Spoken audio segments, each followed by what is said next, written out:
ఇతరుల జీవితాన్ని చూసి నీ విలువను తగ్గించుకుంటున్నావా?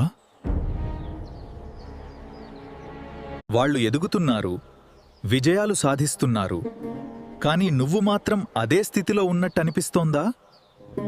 నా ప్రియమైనవాడా, నిన్ను నేను యాదృచ్ఛికంగా సృష్టించలేదు.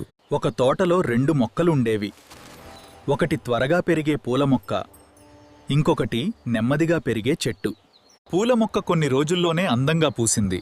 అందరూ దానిని చూసి ప్రశంసించారు. అది చూసి చెట్టు బాధపడింది.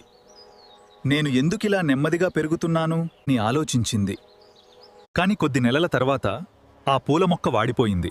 కాని ఆ చెట్టు మాత్రం బలంగా పెరిగి ఎక్కువ నీడను, ఫలాలను అందించింది. అప్పుడది అర్థం చేసుకుంది, నా సమయం వేరు, ఎందుకంటే నా ప్రయోజనం గొప్పది.